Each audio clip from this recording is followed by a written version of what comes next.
제67화 쿠마라지바 3. 쿠마라지바는 워낙 대단한 고승이었기에 탕명이 혹시나 하며 물었다.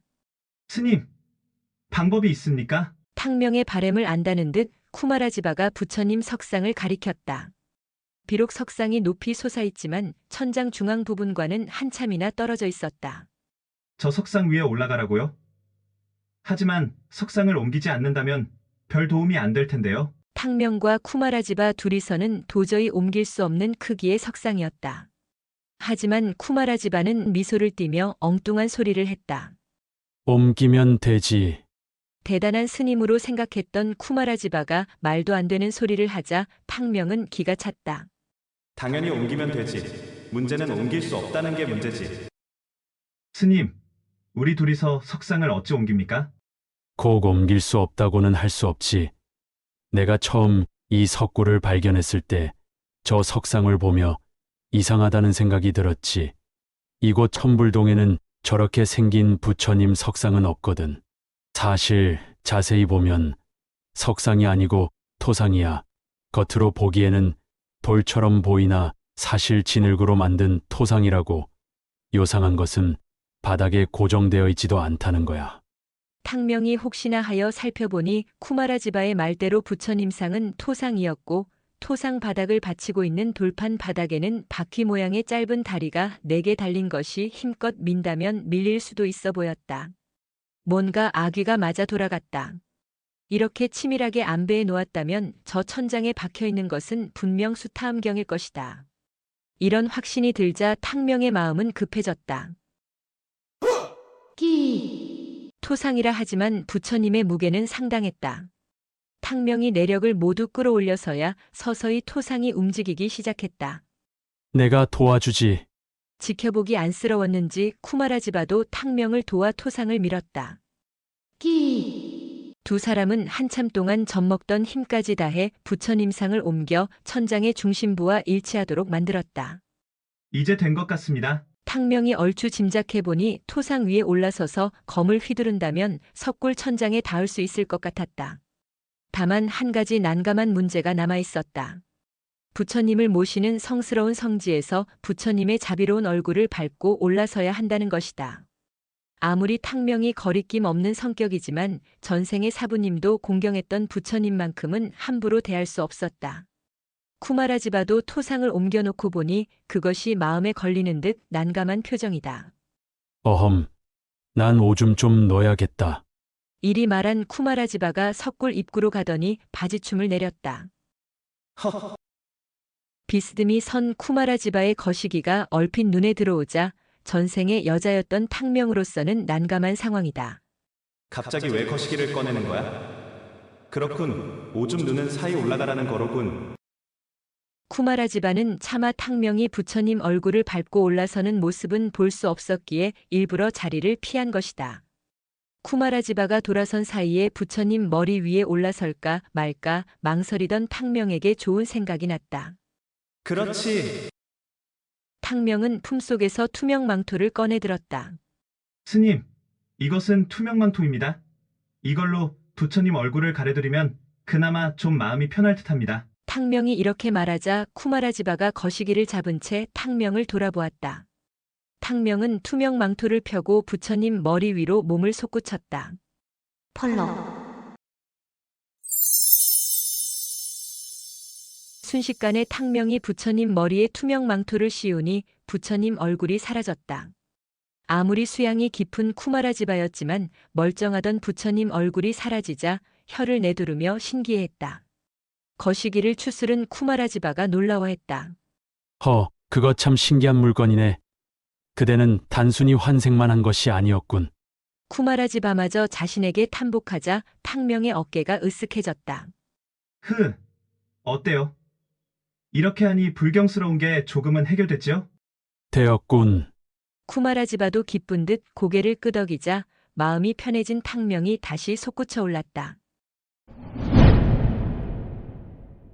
어느새 부처님의 사라진 머리를 밟고 올라선 탕명이 자신의 청월검을 뽑아들었다. 파파파. 뿌연 먼지를 일으키며 청월검이 반짝이는 물체의 주위를 파들어갔다. 얼마 지나지 않아 반짝이는 물체의 형상이 드러나기 시작했다. 어라? 이것은? 손잡이였다. 그랬다. 점차 드러난 물체는 분명 검의 손잡이였다. 그리고 검의 손잡이는 희한하게도 어딘가 낯익었다. 금간검. 분명했다. 이것은 바로 전생의 사부 선우무도의 검. 금강검이다. 제자였던 탕명이 어찌 사부의 검을 몰라보겠는가? 이 금강검은 선우무도 사부의 친부 선우사가 직접 만들었다. 이 검은 어떤 것보다 단단한 검이라 해서 금강검이라 이름 붙였다고 했다. 탕명은 사부님이 천장 꼭대기에 검을 꽂아 넣었음을 확신했다. 어느 정도 검의 손잡이가 윤곽을 드러내자 탕명이 몸을 날렸다. 검의 손잡이를 양손으로 잡은 탕명이 두 발에 천추군을 펼치며 검을 잡아당겼다. 탕명이 손잡이에 매달려 힘을 쓰자 작은 돌과 모래 알갱이들이 흐트러져서 떨어졌다. 그리고 서서히 손잡이가 움직이기 시작했다. 갑자기 쑥 하고 검이 뽑히자 살짝 놀란 탕명이 공중에서 몸을 한 바퀴 돌리고는 바닥에 내려앉았다. 휘리릭. 탕명이 내려서자마자 천장에서 양피지가 펼쳐지며 떨어졌다. 탕명은 예상했다는 듯 허공에서 떨어지는 양피지를 빠르게 잡아챘다.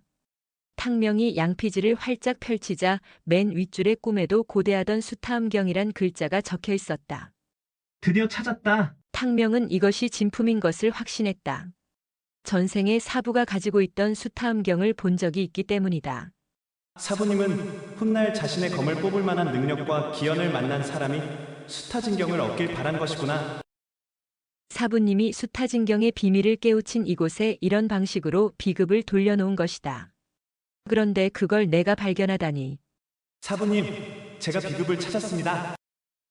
탕명은 읊조리듯 조용히 말하며 이 모든 것이 운명이라 생각했다. 비급을 찾은 것은 기쁜 일이다.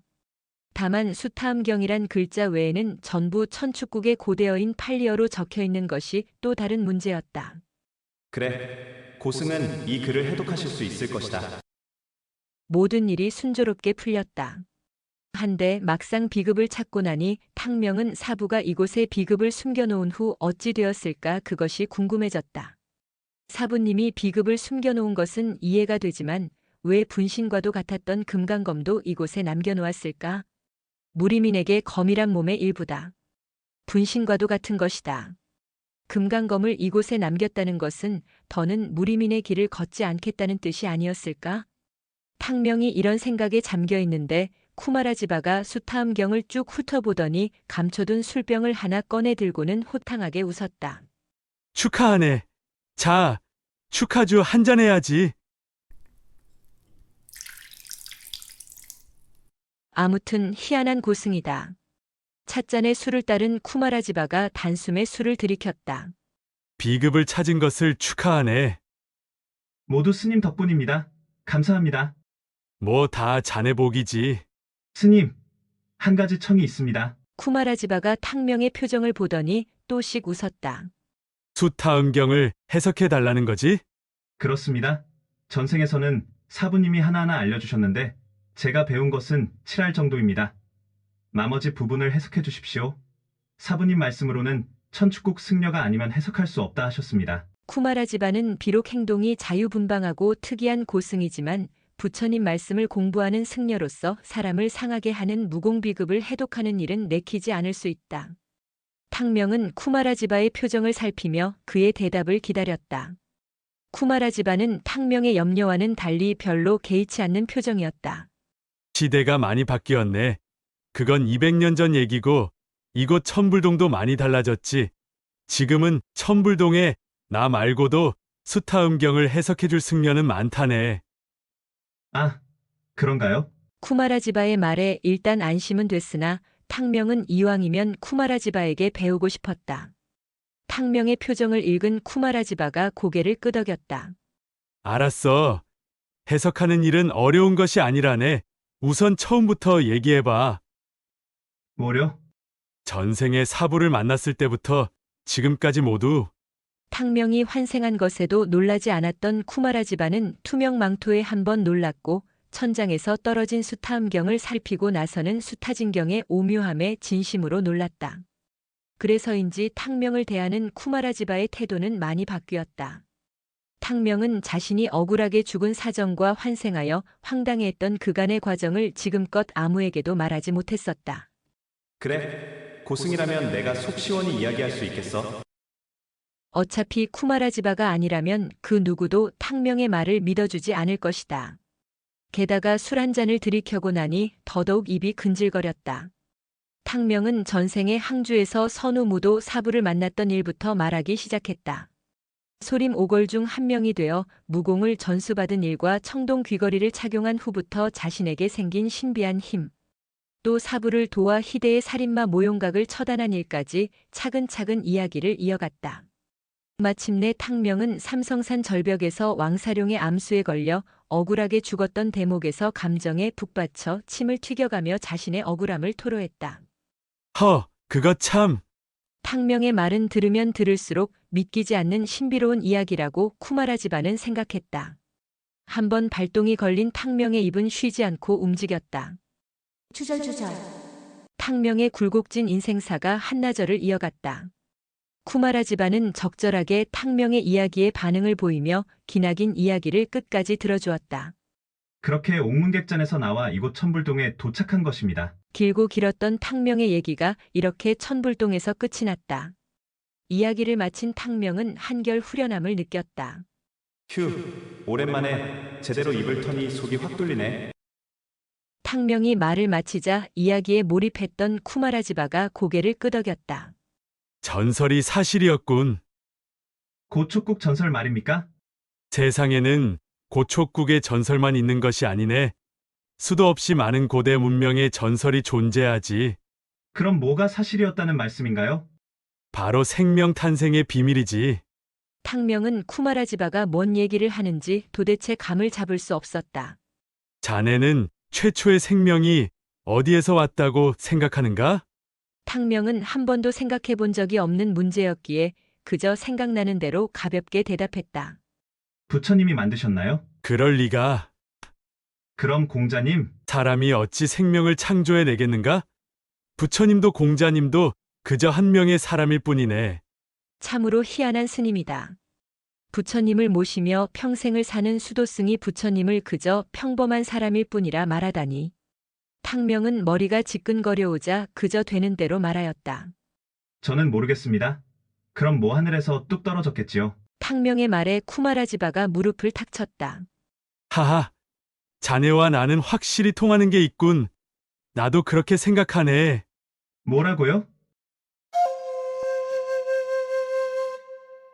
다음화에서 계속 이어집니다. 제 68화 쿠마라 지바 4. 탕명은 그저 별 생각 없이 생명의 기원은 하늘에서 툭 하고 떨어졌으리라고 얘기한 것인데 쿠마라 지바의 반응은 의외로 진지했다. 뭐야? 나는 그냥 대충 생각나는 대로 대답한 건데. 탕명이 황당해하든 말든 쿠마라 지바의 표정은 진지했다. 자네의 그 신비한 힘은 어디서 온 것일까? 탕명이 현촉검을 꺼내 들었다. 이 현촉검에서 나온 것이지요. 그리고 전생에서는 청동 귀걸이에서 나왔고요. 그렇지. 그럼 그 현촉검과 청동귀걸이는 누가 만들었을까? 고대 고촉국 사람들이 만들었겠지요. 그 고촉국 사람들은 지금은 어디로 갔을까? 예전에 이걸 만들었던 사람들의 후손들은 지금은 왜 그런 힘을 잃어버렸을까? 쿠마라 지바의 질문에 탕명의 머리는 점점 칡넝쿨처럼 얽혀들어갔다. 아, 머리 아파. 그걸 내가 어떻게 알아요? 술기운이 돌며 긴장이 풀리자 피로가 몰려왔다. 탕명은 생각하기 싫었기에 마지막 남은 술을 벌컥 마셔버리고 벌렁 누워버렸다. 탕명의 눈에 천장에 아직 박혀있는 금강검 검집이 보였다. 지금 탕명의 공력으로는 암석 깊숙이 박혀있는 검집까지는 뽑을 수 없다. 수타진경을 완벽히 익히면 저 검집도 뽑을 수 있겠지? 탕명은 사부의 금강검을 차고 멋지게 청명과 왕사룡을 무찌르는 상상을 하며 그렇게 잠이 들었다.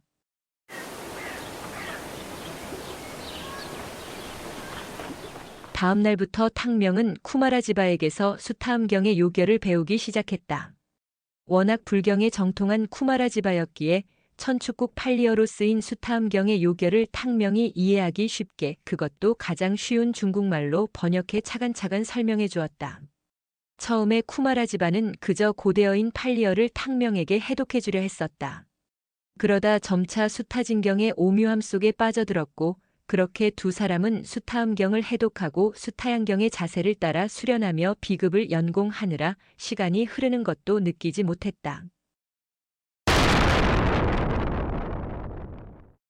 이 소리는 탕명과 쿠마라지바의 장이 부딪혀 석굴 안이 흔들리는 소리였다. 그렇게 시간이 얼마나 지났을까?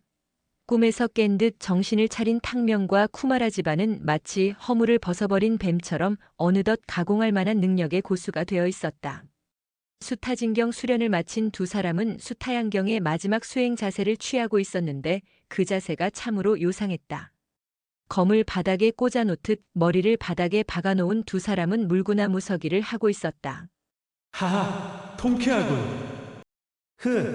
드디어 수타진경을 완성했습니다. 두 사람이 뱃속으로 웃는 호탕한 웃음소리가 석굴 안에 울려 퍼졌다. 탕명이 쿠마라지바에게서 복화술을 배운 것이다. 쿠마라지바가 눈을 뜨더니 수타양경의 자세를 풀고 바로 섰다. 진기를 너무 끌어올린 탓일까? 어느새 까만 턱수염이 자란 쿠마라지바가 만족한 듯 웃었다. 하하, 내 부처님 말씀만이 이런 희열을 줄 수 있다고 생각했는데 이 무공이란 것도 참으로 오묘한 것이군. 스님께서 강호에 나서면 볼만할 것입니다. 문무에서 완벽한 기인이 나왔다고 모두 놀라워할 겁니다. 나는 그런 허명을 쫓으며 살 생각은 없네. 다만 부처님의 가르침을 중국에 제대로 알리는 것이 나의 유일한 소망일세. 쿠마라지바의 소망이 중국에 있다니 탕명으로서는 놀라운 얘기였다. 지금도 중원 곳곳에 사찰이 있지 않습니까? 아미산 보코사에 가봤던 탕명은 쿠마라지바의 소망이 언뜻 이해가 되지 않았다. 그렇지. 하지만 천축국의 언어와 중국의 언어는 무척이나 다르다네. 부처님의 생생한 말씀을 온전히 중국말로 번역하는 것이 무엇보다도 중요하지. 나는 곧 중원으로 가서 그 일을 제대로 해볼 생각이네. 쿠마라지바의 말에 탕명도 깨달은 바가 있었다. 하긴 생각해보니 전생에 사부님이 알려주신 수타함경의 요결과 쿠마라지바 스님이 알려준 내용이 조금은 다르더군. 결국 누가 해석하느냐에 따라 조금씩 달라지니 세월이 흐르면 그 차이는 점점 벌어지는 것이다. 소림파는 물론이고 화산파나 무당파의 무공이 세월이 지남에 따라 변화하는 이치도 이와 같은 것이리라. 탕명은 쿠마라지바와 지낸 한 달간의 시간이 자신을 한결 성숙하게 만들었음을 느꼈다. 그렇군요. 그럼 중원에서 다시 만날 기회가 있겠군요. 아마도 그렇겠지. 그건 그렇고 내 자네에게 당부할 말이 있네. 말씀하십시오. 지난 한 달간 수타음경과 수타양경을 공부하며 느낀 바로는 나와 자네가 수타진경을 체득하는 바가 같지 않음을 느꼈네. 그렇다. 전생의 사부님도 그리 말씀하셨다. 수타진경은 사람마다 깨달은 바가 다르며 그에 따라 익힌 무공의 수준도 다르다 했다. 이는 탕명도 쿠마라지바와 수련하면서 느끼고 있던 문제였다. 저도 그렇다 생각됩니다. 제가 스님의 깨달음에 미치지 못하는 이유가 무엇일까요? 탕명의 말에 쿠마라지바가 호탕하게 웃었다. 하하, 오해 말게. 자네와 나의 깨달음이 다르다는 것이지 결코 자네의 깨달음이 나보다 못하지 않네. 그게 무슨 말씀인가요? 스님께서 제게 가르쳐 주셨는데 어찌 저의 깨달음이 스님에게 미치겠습니까? 나도 처음에는 그리 생각했으나 결과적으로는 그렇지 않았네. 내 생각으로는 자네의 그 신비한 힘이 점차 자네의 심성을 바꿔놓은 듯하네. 그리고 바뀐 자네의 심성이 묘하게도 수타진경의 가르침과 일치한다는 생각이 들었네. 탕명은 쿠마라지바의 말이 이해될 듯 말 듯했다. 그럼 현초검의 신비한 힘이 수타진경을 이해하는 데 도움이 되었다는 건가요? 그렇다고밖에 생각할 수 없네. 쿠마라지바의 설명에 탕명은 생각에 잠겼다. 그런가? 전생에서도 청동귀 거리를 얻은 후 나의 성격이 많이 바뀌긴 했었지. 찬찬히 생각해보니 전생에도 그렇고 이번 생에도 수타진경을 습득하는 속도와 깊이는 탕명이 누구보다도 탁월하였다. 그뿐이 아니었다. 소심했던 성격이 점차 과감해지더니 어느덧 사람을 죽여도 별다른 죄책감도 느껴지지 않게 되었다. 그럼 청동귀걸이와 현촉검이 나의 심성을 무자비한 사람으로 바꿔놓았다는 것인가? 환생하여 성안에서 처음 깨어났을 때와 현촉검과 하나가 된 이후의 탕명은 자신이 생각하기에도 너무나 달라져 있었다. 탕명은 쿠마라지바의 해석이 옳다는 생각이 들었다. 그렇군요. 스님의 말씀을 듣고 보니 이해가 되었습니다. 하지만 저는 지금의 제가 좋습니다. 당연히 그렇겠지. 나는 예전과 달라진 자네가 잘못됐다거나 탓하려는 것이 아니네. 다만 내가 지금껏 이해했던 진리가 옳은 것인가 하는 의문이 자네를 보며 생긴 것이 오히려 놀라울 뿐이네. 쿠마라지바가 눈을 지그시 감으며 합장하였다. 아미타불, 이것은 우리의 운명인 듯하네. 자네나 나나 운명이라 생각하고 받아들일 수밖에. 탕명도 쿠마라지바를 따라 합장했다. 스님의 가르침 명심하겠습니다. 이렇게 두 사람은 각자의 운명을 받아들이고 미래를 향해 새로운 출발을 다짐하였다. 만남이 있으면 늘 헤어짐이 있는 것이다. 쿠마라지바가 아쉬운 표정을 지으며 물었다. 그래. 자네는 이제 어디로 갈 생각인가? 저는 대산에 가보려 합니다. 대산이란 말에 쿠마라지바의 미간이 좁혀졌다. 혹시 자네와 마교 간에 무슨 원한이라도 있는 것인가? 마교라? 탕명은 쿠마라지바가 말하는 마교가 곤륜파를 공격한 무리를 말하는 것인가 의문이 들었다. 대산에 있는 자들이 얼마 전 곤륜파를 풍기박산 냈다고 합니다. 그래서 그들의 정체가 궁금해 가보려 합니다. 그런데 그들을 마교라고 부릅니까? 쿠마라지바는 뭔가 탐탁지 않다는 표정으로 말했다. 그들은 자신들을 배화교라고 자칭한다더군. 줄여서 화교라고도 하고, 하지만 하는 짓은 영락없는 악마들일세. 그래서 사람들이 마교라고 부르더군. 역시 모르는 것이 없는 쿠마라지바가 탕명은 신기할 뿐이다. 그들에 대해 아시는 것이 있으시면 알려주십시오.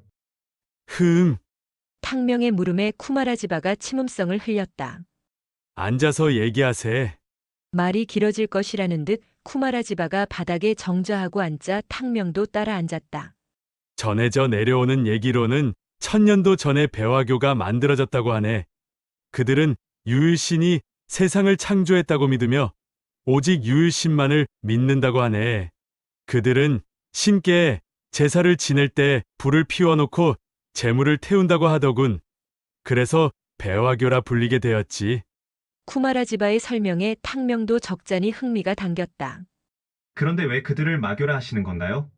지금 대산에 있는 무리는 배화교의 분타 정도라 할 수 있는데, 이놈들이 의식을 치를 때 산 사람을 태워 제물로 바친다고 하니 그들의 행위는 배화교의 탈을 쓴 사이비들이라 할 수 있지. 산 사람을 제물로 바친다니 쿠마라지바가 마교라고 부르는 것도 이해가 되었다. 그렇군요. 그럼 배화교가 불교보다 오래된 것인가요? 그렇지. 배화교는 그 역사가 오래됐기에 부처님 이전부터 있었던 건 확실하네. 그리고 듣자 하니 지금 대산에 있는 교주는 푸른 눈을 가진 서역인이라 들었네. 쿠마라지바의 말에 탕명은 푸른 눈의 소녀가 떠올랐다. 그럼 그녀도 배화교 사람이겠군. 자네에게는 투명망토가 있으니 대산에 숨어드는 데는 문제가 없겠지. 그러나 그들은 위험한 자들이니 각별히 조심하게. 알겠습니다. 저는 그들이 중원을 침범하려는지 그것이 알고 싶을 뿐입니다. 목표가 정해지면 가만히 못 있는 탕명이다. 탕명은 벌떡 일어서 스승의 예로 쿠마라지바에게 큰 절을 올렸다. 그동안 가르침을 주셔서 감사했습니다. 쿠마라지바도 일어서서 탕명에게 합장했다. 자네를 만나게 된 것이 나에게도 큰 즐거움이었네. 그리고 덕분에 세상을 보는 눈이 넓어졌네. 부디 원하는 바를 이루시게. 그럼 중원에서 뵙겠습니다. 탕명이 떠나려 하자 쿠마라지바가 탕명을 불렀다. 잠깐, 저 검집은 안 가져가는가? 아, 무공수련의 심취에 잊고 있었다. 당연히 사부님의 검집을 가져가야 한다. 탕명은 석굴 천장에 꽂혀 있는 금강검의 검집을 보며 자신의 무공이 얼마나 강해졌는지 시험해 볼 좋은 기회라 생각했다. 금강검을 들고 탕명이 몸을 솟구쳤다. 확실히 이전과 달리 한 번에 바닥에서 천장까지 솟구쳐 오를 수 있었다. 탕명이 금강검을 내지르며 회오리 바람을 일으키자 날카롭고 강한 금강검의 검끝이 순식간에 암석들을 파헤치기 시작했다. 금강검에 잘려나간 돌가루들이 회오리를 일으키며 우수수 떨어지자 박혀있던 금강검의 검집도 어느새 바닥으로 떨어졌다. 한 바퀴 공중 제비를 돌며 내려선 탕명이 검을 들자 천장에서 떨어지던 금강검의 검집이 검과 하나가 되었다. 지켜보던 쿠마라지바가 탕명의 검술에 찬사를 보냈다. 멋지군. 모두 스님 덕입니다. 하하. 그럼 이제 진짜로 이별인가? 다시 쿠마라지바와 아쉬운 작별을 한 탕명이 석굴 입구에서 몸을 날렸다. 수십 장이나 되는 절벽에서 바람에 날리는 꽃잎처럼 둥실둥실 떨어져 내려가는 탕명을 보며 쿠마라지바가 알 듯 모를 듯한 말을 하며 합장을 했다. 저 아이가 곧 세상을 뒤흔들겠군. 다만 점차 인간의 심성을 잃어버릴 것이 큰일이라면 큰일이겠지. 하긴 그것이 우주의 본래 모습이라면 어쩔 수 없는 것이 아니겠는가? 아미타불. 어느새 절벽 아래에 도착한 탕명이 쿠마라지바에게 손을 흔들고 있었다. 쿠마라지바가 보기에 탕명의 모습은 우주의 순수함 그 자체였다. 다음 화에서 계속 이어집니다. 제 69화 푸른 눈의 소녀 1. 쿠마라지바와 아쉬운 이별을 한 탕명이 반나절을 말을 달려 대산 아래 도착했다. 여기인가? 젠장, 높기는 엄청 높네. 기괴하게 우뚝 솟아있는 봉우리들을 보니 전생의 사부를 따라 무려산에 갔을 때 보았던 낙타봉이 떠올랐다. 왜 문파들은 박쥐처럼 다들 이런 산속에 웅크리고 있는 거지? 후일 나의 소림파는 성도 현무관처럼 도시 한복판에 만들어야겠다. 말에서 내린 탕명이 주위를 한번 둘러보더니 말 엉덩이를 내려쳤다. 안녕. 인연이 되면 다시 만나자. 대산에 오르려면 몸을 숨겨야 한다. 탕명은 장안에서 이곳까지 오느라 수고해준 말이 마교놈들의 손에 넘어가는 것을 원하지 않았다. 잘못했다가는 마교놈들이 탕명의 말을 제물로 태워버릴지도 모를 일이었다. 그렇기에 아쉽지만 말을 자유롭게 떠나보내기로 한 것이다. 정들었던 말과 헤어진 탕명이 화엽비수를 펼치며 산길을 오른 지 채 반시즌이 안 되었다. 죽여라. 어라? 무슨 소리지? 분명 칼질하는 소리다. 탕명은 칼싸움이 벌어지고 있음을 직감하고 소리가 나는 곳으로 몸을 날렸다.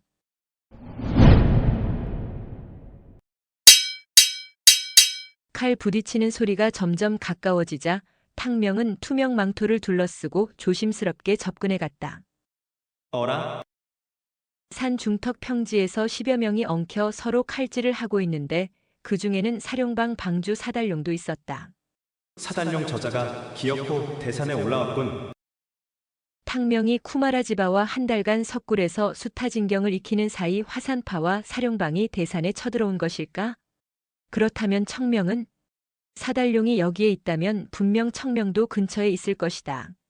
그러나 아무리 둘러보아도 청명이나 화산파 제자들의 모습은 보이지 않았다.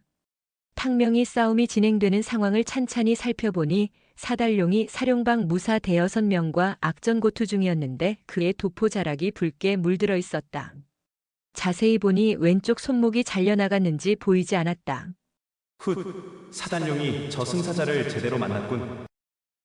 그랬다. 사령방과 싸우고 있는 자들의 무공은 하나같이 사령방 무사들을 압도하고 있었다. 그들은 모두 붉은 옷을 입고 있었는데 탕명은 처음 보는 얼굴들이었다. 붉은 옷이야? 그럼 저자들이 마교놈들인가? 배화교가 불을 숭배한다고 했으니 붉은 옷을 입었으리라. 제기랄, 이 악귀 같은 놈들. 사달룡은 자신의 최후가 다가왔다고 생각했는지 쉴 새 없이 욕설을 쏟아내고 있었다. 하지만 상대방 무사들의 표정은 냉담했고 사룡방의 욕설에는 아무런 대응을 하지 않고 거세게 칼질만 할 뿐이었다. 더욱 이상한 것은 아무리 둘러보아도 청명이나 청색, 청주의 모습은커녕 화산파 제자의 모습은 단 한 명도 보이지 않는다는 것이다. 사단용 저자가 무턱대고 이 위험한 대산에 왔을 리 없을 텐데 이게 어찌된 일이지? 탕명이 보았던 사달룡은 욕심이 많아 곤륜파를 제거해 보려는 무모한 행동을 벌였으나 그렇다고 자신과 상대의 실력 고하도 분별 못하고 날뛸 만큼 어리석은 자는 아니었다. 그렇다면 분명 또 다른 곳에서 칼질이 벌어지고 있을 것이다. 탕명이 이런 생각을 하며 대산 정상을 바라보고 있을 때였다. 으악! 한 손으로 악착같이 버티던 사달룡이 상대의 매서운 검세에 결국 검을 떨어뜨리고 쓰러졌다. 살려줘. 난 사령방의 방주이다. 그대들에게 쓸모가 있을 것이다. 사달룡은 붉은 도포의 무사에게 스스로 포로가 되겠다며 목숨을 구걸했다. 하지만 상대의 반응은 사달룡의 바람과는 달랐다. 마치! 어서 저놈을 처리하고 양좌사께 가보세! 아, 안 돼. 사달룡의 눈이 절망으로 물든 순간 잠시 멈췄던 마칠의 검이 그대로 핏물을 뿌렸다. 으악! 결국 무심한 칼날이 사달룡의 목에 떨어졌다. 저자가 마칠이라고? 공동파를 꺾은 자가 마이라 했었는데? 떨어져 뒹구는 사달룡의 머리를 보자 탕명은 사달룡을 제거하기로 한 당소소와의 약속이 생각났다. 이거 손 안 대고 코 푼 격이군. 이렇게 한 가지 일이 저절로 처리되자 탕명의 시선은 다시 대산 정상으로 향하였다. 탕명은 허망하게 떨어진 사달룡의 머리를 뒤로 한 채 바람처럼 몸을 날려 산을 오르기 시작했다. 역시 탕명의 예상은 적중했다. 죽여라! 정상이 가까워지자 여기저기서 죽고 죽이는 사륙의 현장이 펼쳐지고 있었다. 그런데 이상했다. 기대했던 청명이나 화산파 제자들의 모습은 보이지 않고 붉은 옷을 입은 사람들이 서로 엉켜 칼질하고 있지 않은가. 탕명의 눈에는 모두 같은 마교의 제자들로 보였다. 뭐지? 같은 편끼리 싸우는 거야? 이상한 생각이 들었지만 피 터지게 싸우고 있는 사람들을 잡고 물어볼 수는 없는 일이다. 탕명은 좀 더 위로 올라가 봐야겠다고 생각했다.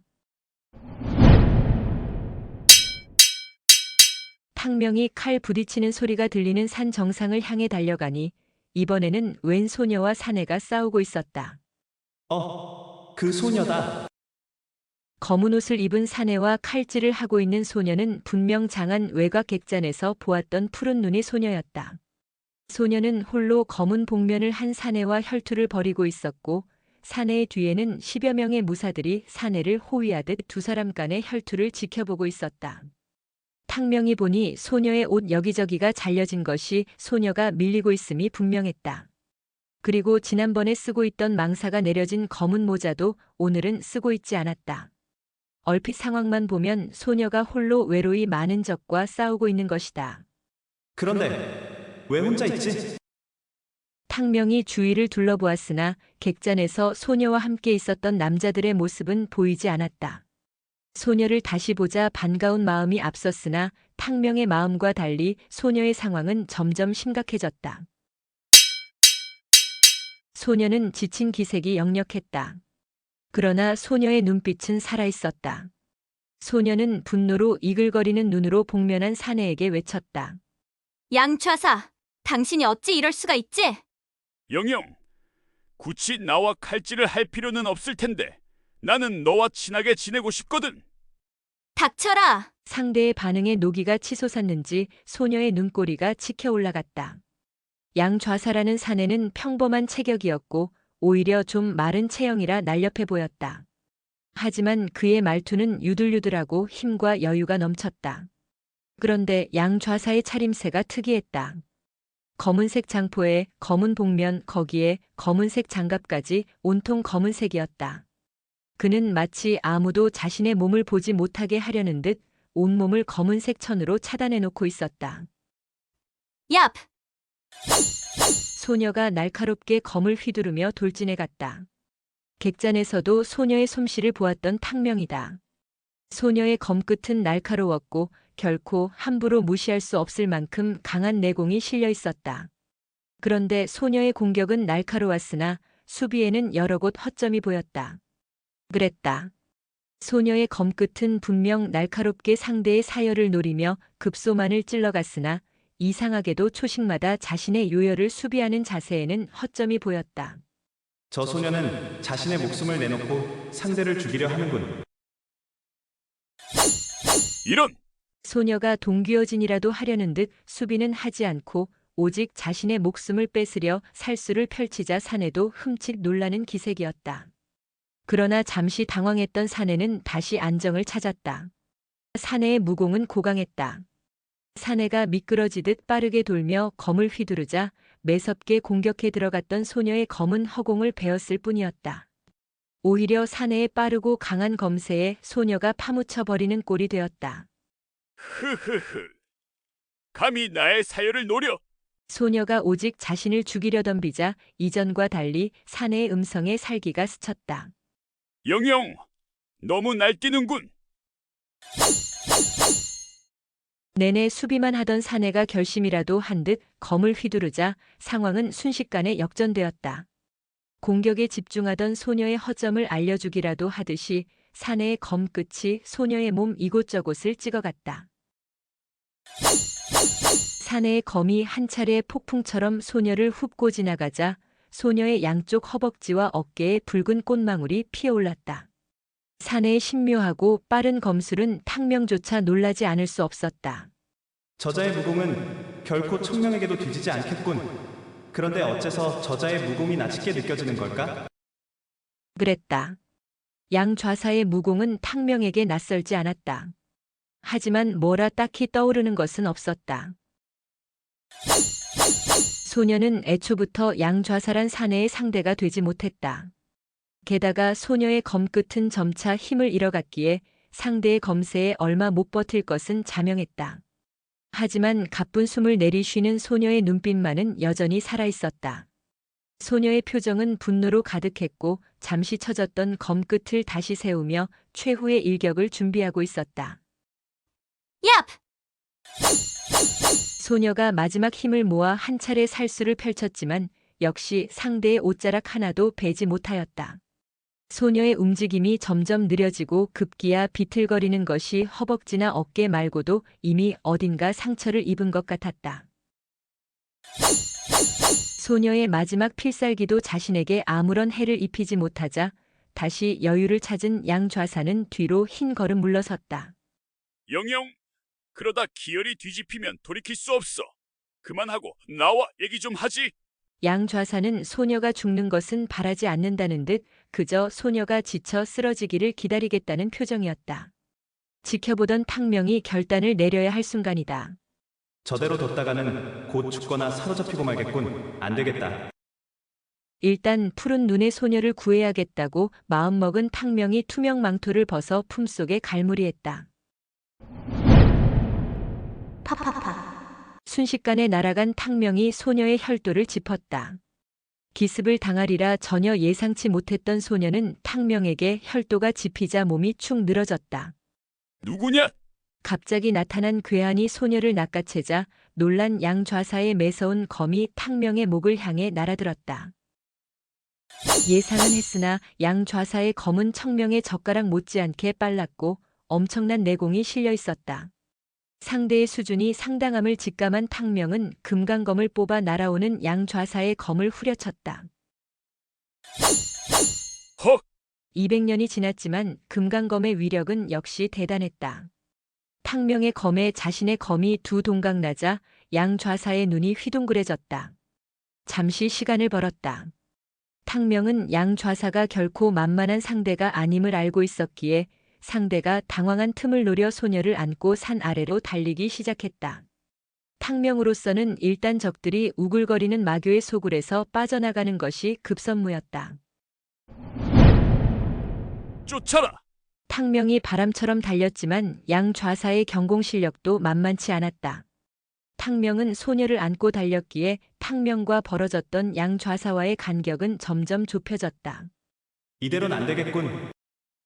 품속에서 투명 망토를 꺼낸 탕명이 산비탈을 돌며 순식간에 망토를 뒤집어 쓰자 쫓아오던 양좌사의 시야에선 탕명과 소녀의 모습은 순식간에 사라져버렸다. 어떻게 된 거지? 황당한 표정의 양좌사는 그저 귀신에 홀린 듯 두리번거릴 뿐이었다. 양좌사의 눈을 피해 대산 아래까지 정신없이 달려 내려온 탕명의 숨이 목까지 차올랐다. 아이고, 힘들어 죽겠네.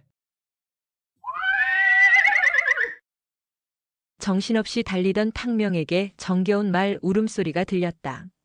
산을 오르기 전 떠나보냈던 말이 떠나지 않고 탕명을 기다리고 있었던 것이다. 숨이 턱까지 차올랐던 탕명에게는 여간 반가운 것이 아니었다. 영리한 녀석. 뒤따라오는 사람이 없음을 확인한 탕명이 사뿐히 나라 말등에 올라탔다. 말등에 올라탄 탕명이 보니 소녀는 진기가 소진됐는지 기절한 상태였다. 파파파. 서둘러 혈도를 짚어 지혈한 탕명은 웃옷을 찢어 소녀의 허벅지를 묶었다. 설마 죽는 건 아니겠지? 소녀의 맥을 짚어보니 장력에 당했는지 내상을 입었지만 목숨이 위태로울 정도는 아니었다. 그렇게 한 차례 응급조치를 마친 탕명은 동쪽으로 말을 몰았다. 얼마나 달렸을까? 뭔가 날카로운 시선이 자신을 노려보고 있음을 느낀 탕명이 보니 푸른 눈의 소녀가 자신을 죽일 듯 올려다보고 있지 않은가. 소녀의 눈에는 노기가 가득했다. 자신의 혈도를 어서 풀어달라는 강렬한 눈빛이었다. 아, 그렇지. 아까는 소녀가 저항할까봐 혈도를 짚은 것인데 아직까지 혈도를 풀어주지 않았으니 소녀가 화를 낼 만도 했다.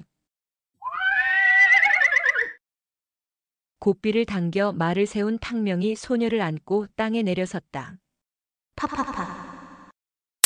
탕명이 소녀의 혈도를 풀자마자 탕명의 눈앞에 별이 번쩍했다. 소녀가 탕명에게 귀싸대기를 날린 것이다. 예상치 못한 따귀에 탕명은 귀가 먹먹했다. 그만큼 소녀의 손은 매웠다. 이게 다음 화에서 계속 이어집니다. 제 70화 푸른 눈의 소녀 2. 탕명은 엉겁결에 소녀에게 따귀를 허용했다. 아니 어쩌면 일부러 피하지 않았는지도 모른다. 암튼 아팠고 아프니 억울한 마음이 들었다. 구해줬는데 왜 때려? 누가 구해달랬어? 그렇다. 소녀는 탕명에게 도움을 청한 적이 없다. 그렇지만 분명 위급한 상황에서 구해줬는데 이건 너무한 게 아닌가? 화도 나고 황당했지만 소녀의 깊고 푸른 눈을 보니 이내 마음이 평온해졌다. 뭘 봐? 소녀는 아직도 화가 풀리지 않았는지 탕명에게 쏘아붙였다. 영영, 너 이름이 영영이지? 암튼 미안해. 하지만 양좌사란 놈은 결코 내가 상대해서 이길 수 없는 무공을 지녔어. 갑자기 탕명에게 납치되다시피 하였기에 화가 났던 소녀였다. 하지만 탕명이 자신의 이름을 부르며 미안해하고 진심으로 자신을 걱정해주자 마음이 어느새 풀렸다. 영영이 치솟았던 눈꼬리를 조금 내렸다. 탕명. 나도 알아. 하지만 그놈은 나를 어쩌지 못해. 영영이 자신의 이름을 기억하고 있자 기분이 좋아진 탕명은 얼얼한 볼을 만지며 물었다. 왜 너를 어쩌지 못한다는 거지? 양좌사는 아버지를 두려워하거든. 내 아버지가 양좌사보다 강해? 당연하지. 영영의 말에 탕명은 영영의 아버지가 마교의 교주가 아닐까? 추측해 보았다. 영영의 정체가 궁금하기는 했지만 탕명은 더 이상 묻지 않았다. 영영은 어쨌건 마교 사람인 게 분명했고 영영의 신분을 알면 오히려 대하기가 껄끄러워질 것 같았기 때문이다. 영영, 이제 어디로 갈 거야? 탕명이 묻자 오히려 영영이 되물었다. 그러는 너는 어디로 갈 건데? 나. 그러고 보니 아직 어디로 갈지 정하지 않았다. 2달 전 장안을 떠나며 세웠던 목표 중 하나인 수타진경을 찾았다. 게다가 쿠마라지바의 도움으로 진경의 요결들도 모두 습득했다. 갑자기 호기심이 생겨 대산에 갔고 대산에 있다는 마교의 본거지까지는 가보지 못했지만 거기서 사달룡의 죽음을 보았다. 그리고 영영을 위험에서 구했다. 정말 숨가쁘게 달려왔네. 이제 어디로 가야 하지? 그렇지. 유연을 죽이기로 대사형과 약속했었지. 난주에서 했던 대사형 조영과의 맹세를 떠올린 탕명은 낙양으로 목적지를 잡았다. 관식과 장포가 황제의 후손을 찾으면 낙양으로 오거나 군자 상점의 소식을 전하기로 했었다. 물론 가는 길에 장안에 들려 양도와 팔봉도 만나볼 것이다. 영영, 나는 낙양으로 갈 건데? 낙양? 응, 좋아. 그럼 나도 낙양으로 갈래. 영영이 왜 나와 함께 낙양에 가겠다는 거지? 탕명을 보는 영영의 눈빛은 방금 따귀를 때릴 때와는 확연히 달라져 있었다. 오히려 친근한 눈빛으로 탕명을 바라보고 있었다. 탕명은 영영이 낙양으로 가는 이유를 알 수 없었지만 기분은 나쁘지 않았다. 좋아. 앞에 탈래? 아니면 뒤에 탈래? 말이 한 필뿐이었기에 탕명이 남자답게 영영에게 선택권을 준 것이다. 그러나 영영의 대답은 탕명의 예상과는 달랐다. 넌 뛰어. 말은 나 혼자 탈 거야. 영영은 당연하다는 듯 이렇게 말하고는 혼자 말등에 올라탔다. 말고삐를 빼앗긴 탕명은 어처구니가 없다. 영영은 정말 제멋대로 입은. 탕명이 어이없어하며 영영을 바라보았다. 영영, 너는 호의가 계속되니 그게 권리인 줄 아는구나? 흥. 내 맘이야. 출발해. 영영이 말 엉덩이를 쳤다. 영영을 안고 도망치느라 지쳤던 탕명이었다. 하지만 말을 타고 오면서 어느새 체력은 원상태로 회복되었기에 영영에게 말을 양보하는 것도 괜찮겠다는 생각이 들었다. 말이 달리기 시작하자 탕명도 말과 앞서거니 뒤서거니 하며 달렸다.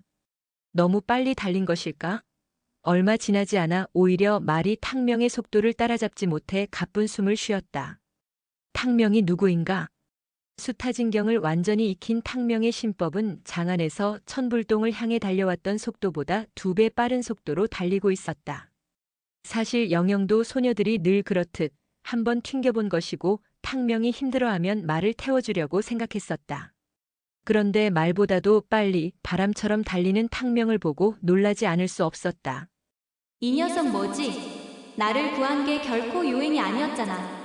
어찌 어린 나이에 저렇게 심오한 내공을 지녔을까? 영영이 내려다보니 탕명은 큰 키에 하얀 피부와 촉촉한 입술을 가졌다. 달릴 때 살짝 풀어진 옷섭 사이로는 단단한 근육이 들여다보였다.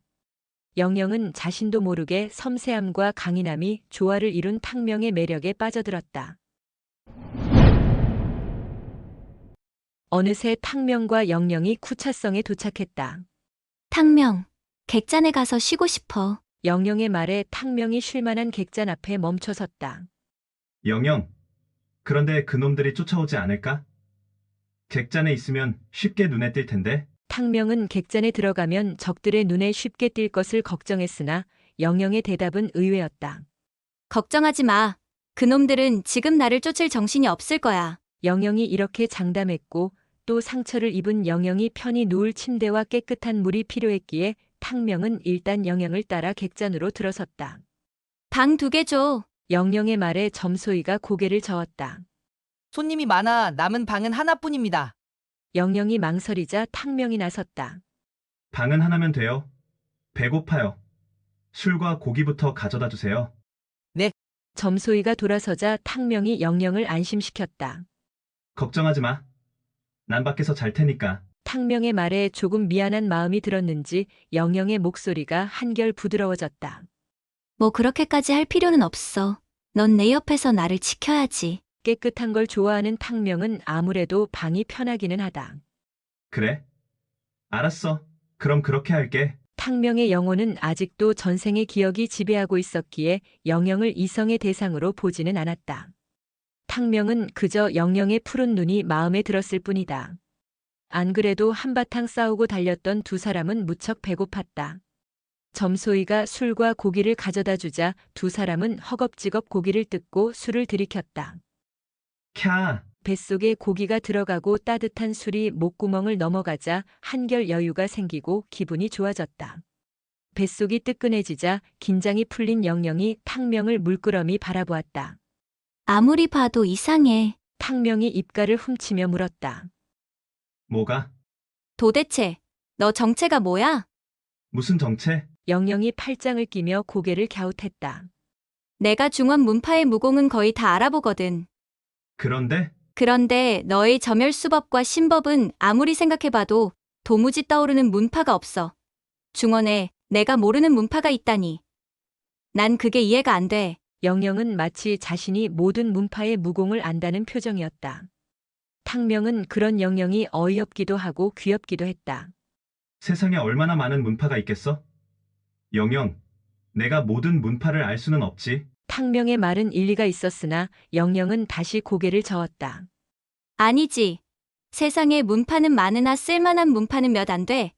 게다가 양 좌사 앞에서 나를 구해낼 정도의 무공을 가진 문파는 손에 꼽힐 정도지. 영영은 처음에 탕명을 거의 납치범으로 대했는데 이제는 자신을 구해줬다고 한다. 탕명이 어깨를 으쓱했다. 내가 구해준 건 맞지? 영영이 입을 삐죽거렸다. 뭐, 구해줬다고 할 수 있지. 한결 분위기가 편해지고 영영이 자신의 내력을 궁금해하자 탕명은 영영을 놀려주고 싶어졌다. 영영, 우리 내기할까?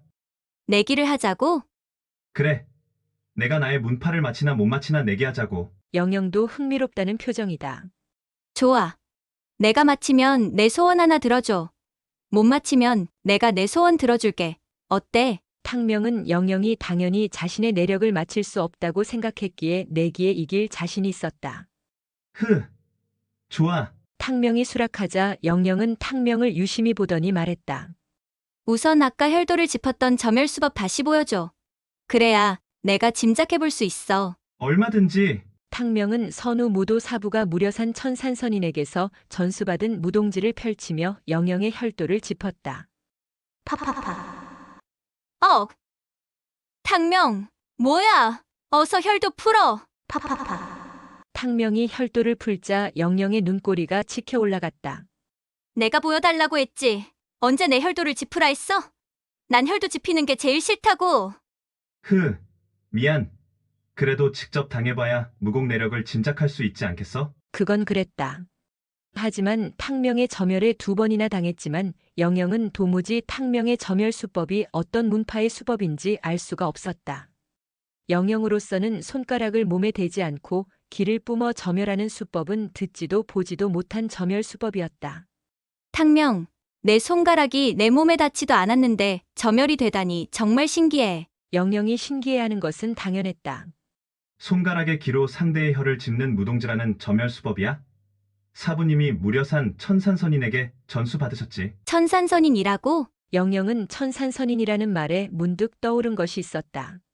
수년 전 한참 무공에 빠져 서고를 뒤지던 시절이 있었다. 그때 분명 무공 역사서에서 천산선인이란 고수에 관한 구절을 읽은 적이 있었다. 영영의 표정 변화를 읽지 못한 탕명은 그저 무동지의 오묘함을 자랑하기에 바빴다. 사실 기습적으로 사용할 때 유용한 점혈수법이야? 실제 손가락을 짚으며 사용하는 점혈수법보다 점혈의 강도가 강하다고는 할 수 없어. 어때? 문파 이름이 떠올라? 글쎄, 영영은 뭔가 기억을 떠올리려는 듯 팔짱을 끼고는 생각에 잠겼다. 내가 알 리가 없지. 탕명은 자신 있었다. 이미 없어진 문파를 어찌 영영이 알 수 있겠는가? 소림파는 100년도 전에 없어졌고 현 무림에서 이 무동지를 펼치는 사람은 오직 탕명이 유일했다. 영영이 쉽게 말을 못하자 자신만만한 탕명이 물었다. 모르겠어? 신법도 다시 보여줄까? 아니, 사실 탕명의 신법은 대산에서 여기 쿠차성까지 오면서 계속 보았기에 다시 보여줄 필요는 없었다. 영영이 시간을 끌자 탕명이 슬슬 재촉하기 시작했다. 자, 이제 마칠 시간이야. 내 문파 이름은? 당연히 영영이 모를 것이기에 탕명의 표정에는 여유가 넘쳤다. 그런 탕명을 유심히 바라보던 영영이 드디어 입을 뗐다. 아마도 너희 문파는 영영이 뜸을 들이자 탕명이 되물었다. 문파는? 소림파?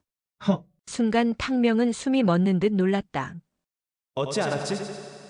이미 오래전 사라진 소림파를 어찌 영영이 알았지? 탕명이 놀라워하자 영영이 손뼉을 치며 좋아했다. 와, 맞았지? 호호.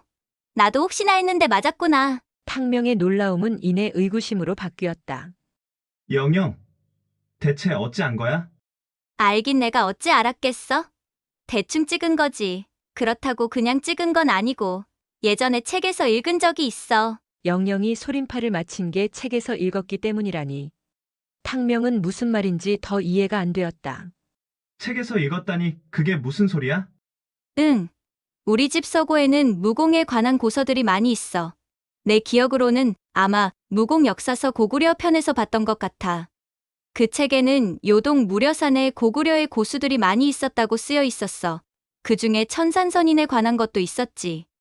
내가 그랬잖아. 너희 사부님이 무려산 천산선인에게서 배웠다고. 탕명은 무공 역사서란 게 존재하는지도 몰랐다. 혹여 자신이 죽은 후 소림파와 사부님이 어찌 됐는지도 그 무공 역사서란 것에 쓰여 있지 않을까? 이런 생각이 든 탕명이 영영에게 바짝 다가 앉았다. 그런데 영영, 내가 천산선인의 무동지를 쓴다고 해서 어찌 내가 소림파 제자인 것을 알았지? 다음 화에서 계속 이어집니다.